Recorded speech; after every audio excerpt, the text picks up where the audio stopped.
fun and easy ways to improve your relationship with food. Now just remember, when we are using food as medicine, and not in a good way, we're generally eating things that go crunch or things that are really high in sugar. So we're eating all the things that we should probably put in the sometimes foods category. When we open that bag of cookies and we start with one, and before we know it, the entire packet of cookies is finished, or the bag of potato chips. These things are actually programmed to be highly palatable. The food industry has the exact formulations that create a disordered type eating associated with these highly palatable foods. They are addictive, and our biochemistry does respond to them in this way. So a lot of the time, it's not your fault when you're using those foods to medicate, but it's about the mindfulness. It's about understanding your behavior and understanding what you're doing. The only way that we can start to change our relationship with food is through mindfulness. So be careful of those highly palatable foods, things like chippies and chocolates, and all the sometimes foods. Right. So let's say goodbye to guilt and hello to mindful eating with the 80-20 concept and food diaries. So did you know that sometimes when we feel down, we might turn to food for comfort? So this is what I'm talking about. It's called emotional eating, and it can make us feel anxious and guilty about what we eat.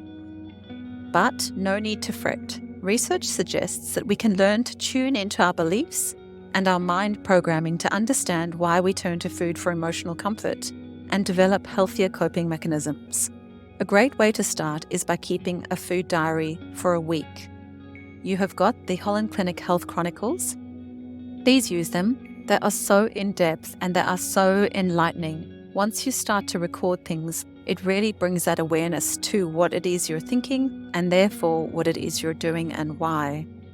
So, use the food diaries for a week at least, which can help us become more aware of our eating habits and emotions behind them.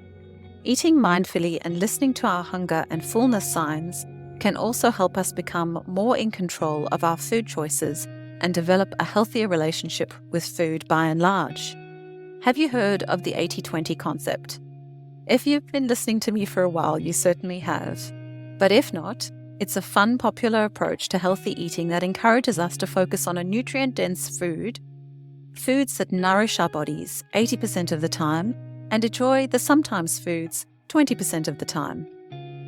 Research has shown that eating a balanced diet that includes a variety of foods can reduce the risk of chronic diseases such as obesity, diabetes, and heart disease. Plus, when we give ourselves permission to eat all foods and remove guilt and shame, we can develop a more relaxed and enjoyable relationship with food. A study published in the Journal of Nutritional Education and Behavior found that using a food diary helped people become more mindful of their eating habits and helped them to make healthier food choices. Another study in the Journal of Academy of Nutrition and Dietetics found that a balanced diet includes sometimes foods can lead to improved mental health outcomes, including reduced anxiety and depression symptoms. Incorporating mindfulness practices into our eating habits can also help us develop a healthier relationship with foods.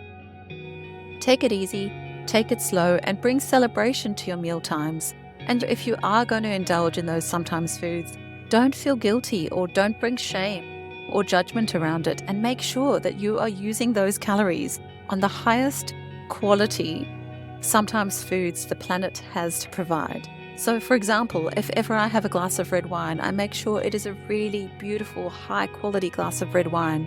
And if I have a chocolate, I'm not just going to grab one from the gas station when I'm filling up with petrol. I'm going to make sure it is one of my favorite chocolates known to mankind. So research has shown that mindfulness-based interventions can help us develop more positive attitudes towards our bodies, reduce binge eating episodes, and improve overall health outcomes.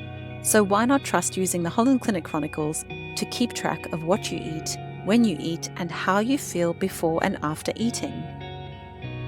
By doing so, you can start to see the links between your eating habits and your emotions and make mindset shifts to drop old patterns and reset your body for long-term health and vitality.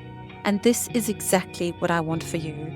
Remember, it's all about tuning into your beliefs and your mind programming, keeping a food diary, eating mindfully, taking your time at meals, and using the 80-20 concept to make good choices for your mind, body, and spirit.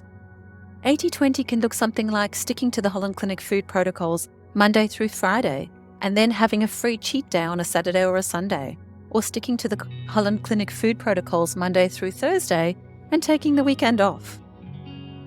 Honestly, once you feel comfortable in your own skin and you're at your weight that makes you feel proud and happy out there in the world, and you don't feel shame, and you feel good enough, because believe it or not, it's really difficult for women to feel great.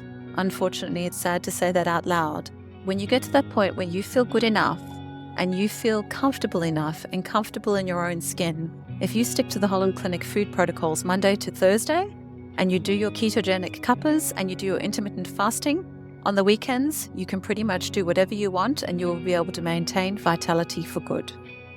Remember, it's all about tuning into your beliefs and mind programming, keeping a food diary, eating mindfully, and using the 80-20 concept to make good choices for your mind, body, and your spirit. So go ahead, give yourself permission to eat all the foods and become more in control of your food choices and develop a fun and enjoyable relationship with foods. Now, these are the 5 main points I want you to remember. Using a food diary can help increase mindfulness of eating habits and lead to healthier food choices. Keeping a food diary for more than 6 months can lead to greater weight loss than keeping one for a shorter period of time, and this was shown in the research. A balanced diet that includes sometimes foods can lead to improved mental health outcomes, including reduced anxiety and depression symptoms.